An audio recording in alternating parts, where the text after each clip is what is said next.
ನಮಸ್ಕಾರ ಪ್ರೀತಿಯ ವೀಕ್ಷಕ ಅಭಿಮಾನಿಗಳೇ, ಗ್ಲೋಬಲ್ ರಾಜಕೀಯ ಯೂಟ್ಯೂಬ್ ಚಾನಲ್ಗೆ ತಮಗೆಲ್ಲ ಹಾರ್ದಿಕ ಸ್ವಾಗತ.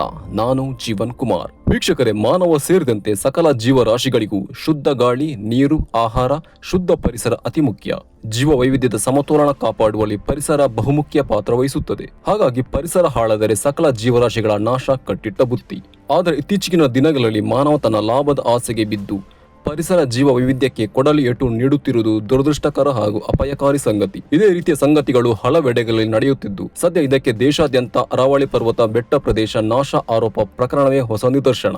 ಉತ್ತರ ಭಾರತದ ಶ್ವಾಸಕೋಶ ಎಂದೇ ಗುರುತಿಸಿಕೊಂಡಿರುವ ಹಾಗೂ ಕೋಟ್ಯಂತರ ಮಂದಿಗೆ ಆಮ್ಲಜನಕ ಪೂರೈಸುತ್ತಿರುವ ಅರಾವಳಿ ಪರ್ವತ ಶ್ರೇಣಿಗಳಿಗೆ ಸದ್ಯ ಕಂಟಕ ಎದುರಾಗಿದೆ ಎಂಬ ಮಾತು ಕೇಳಿಬರುತ್ತಿದೆ. ಈಗಾಗಲೇ ಅರಾವಳಿ ಪರ್ವತ ಶ್ರೇಣಿಗಳನ್ನು ಉಳಿಸಲು ದೇಶಾದ್ಯಂತ ಪರಿಸರ ಪ್ರಿಯರು ಸೇರಿದಂತೆ ಜನತೆಯ ಪ್ರತಿಭಟನೆ ತಾರಕಕ್ಕೇರಿದೆ.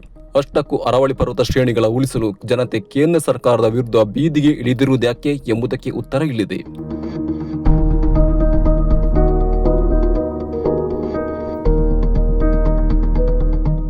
ಸರಳವಾಗಿ ಹೇಳಬೇಕೆಂದರೆ ದಕ್ಷಿಣ ಭಾರತಕ್ಕೆ ಪಶ್ಚಿಮ ಘಟ್ಟಗಳು ಆಮ್ಲಜನಕ ಪೂರೈಕೆ, ಪ್ರಾಣಿ ಪಕ್ಷಿಗಳಿಗೆ ವಾಸಸ್ಥಾನ ಸೇರಿದಂತೆ ಪರಿಸರ ಸಮತೋಲನ ಕಾಪಾಡಲು ಯಾವ ರೀತಿ ಶ್ರೀರಕ್ಷೆಯಾಗಿ ಇದೆಯೋ ಅದೇ ರೀತಿ ಉತ್ತರ ಭಾರತಕ್ಕೆ ಅರಾವಳಿ ಪ್ರದೇಶಗಳು ಕೂಡ ಇದೆ.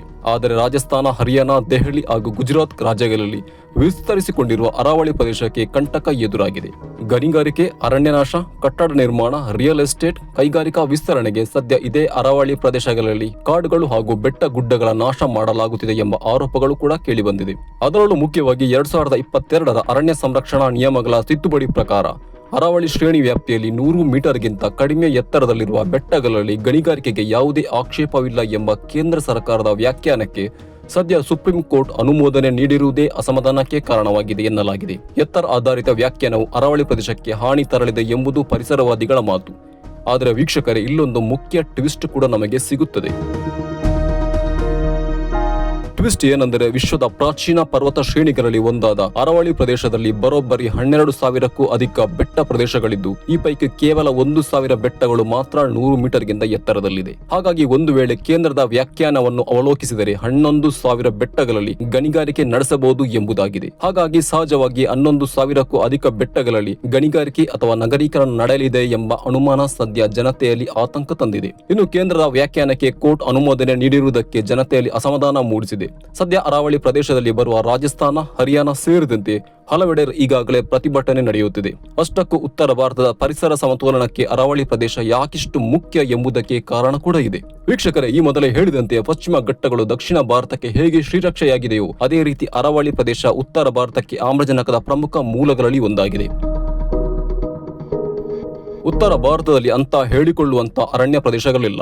ಹಾಗಾಗಿ ಈ ಭಾಗಕ್ಕೆ ಅರಾವಳಿಯ ಪ್ರಮುಖ ಜೀವನಾಡಿ. ಅಲ್ಲದೆ ಈ ಬೆಟ್ಟ ಗುಡ್ಡ ಕಾಡುಗಳು ಬೆಚ್ಚನೆಯ ತಾರ್ ಮರುಭೂಮಿಯ ವಿಸ್ತರಣೆಯನ್ನು ತಡೆದು ಭೂಗರ್ಭ ಜಲಮಟ್ಟವನ್ನು ಕಾಪಾಡುತ್ತದೆ. ಜೀವ ವೈವಿಧ್ಯತೆಯನ್ನು ರಕ್ಷಿಸುವ ಜೊತೆಗೆ ಹವಾಮಾನ ಸಮತೋಲನಕ್ಕೆ ಸಹಕಾರ ನೀಡುತ್ತದೆ. ಅದು ಅಲ್ಲದೆ ಅರಾವಳಿ ಪರ್ವತ ಶ್ರೇಣಿಯು ಭಾರತದ ಯಾವುದೇ ಪರ್ವತ ವ್ಯವಸ್ಥೆಗಿಂತ ಭಿನ್ನವಾಗಿದ್ದು ಸುಮಾರು ಬರೋಬ್ಬರಿ 200 ಕೋಟಿ ವರ್ಷಗಳಷ್ಟು ಹಳೆಯದು ಎಂದು ಅಂದಾಜಿಸಲಾಗಿದೆ. ಅಂದರೆ ಹಿಮಾಲಯಗಳು, ಡೈನೋಸಾರ್ಗಳು ಅಥವಾ ಸಂಕೀರ್ಣ ಜೀವರೂಪಗಳು ವಿಕಸನಗೊಳ್ಳುವ ಬಹಳ ಹಿಂದೆಯೇ, ಅಂದರೆ ಪ್ರೊಟೆರೋಜೋಯಿಕ್ ಯುಗಕ್ಕೆ ಸೇರಿದೆ ಎನ್ನಲಾಗಿದೆ.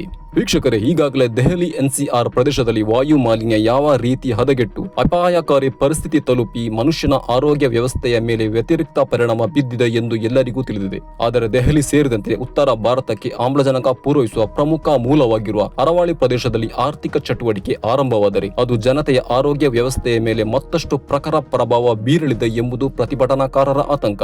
ಇನ್ನು ಬ್ರಿಟಿಷ್ ಆಡಳಿತದ ಸಮಯದಲ್ಲಿ ಅರಾವಳಿ ಶ್ರೇಣಿ ಮತ್ತು ಯಮುನಾ ನದಿಯ ನೈಸರ್ಗಿಕ ರಕ್ಷಣೆಯ ಕಾರಣದಿಂದಲೇ ರಾಜಧಾನಿಯನ್ನು ಕೋಲ್ಕತ್ತಾದಿಂದ ದೆಹಲಿಗೆ ಸ್ಥಳಾಂತರಿಸಲಾಯಿತು. ಈ ಸಮತೋಲನ ದುರ್ಬಲಗೊಂಡರೆ ರಾಜಧಾನಿಯ ಜೀವಾಳವೇ ಅಪಾಯಕ್ಕೆ ಸಿಲುಕಬಹುದು ಎಂದು ತಜ್ಞರು ಅಭಿಪ್ರಾಯಪಡುತ್ತಾರೆ.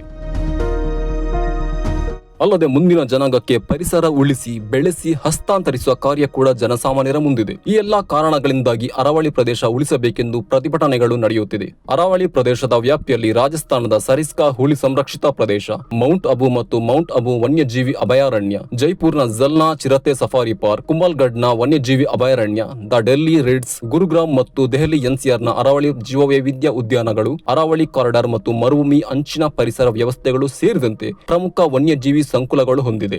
ಹಾಗಾಗಿ ಒಂದು ವೇಳೆ ಅರಾವಳಿ ಪ್ರದೇಶಕ್ಕೆ ಆಗುವ ಹಾನಿಯಿಂದ ಮಾನವ, ಪ್ರಾಣಿ, ಪಕ್ಷಿ ಸಕಲ ಜೀವರಾಶಿಗಳಿಗೂ ಕಂಟಕ ತರಲಿದೆ ಎನ್ನಲಾಗಿದೆ.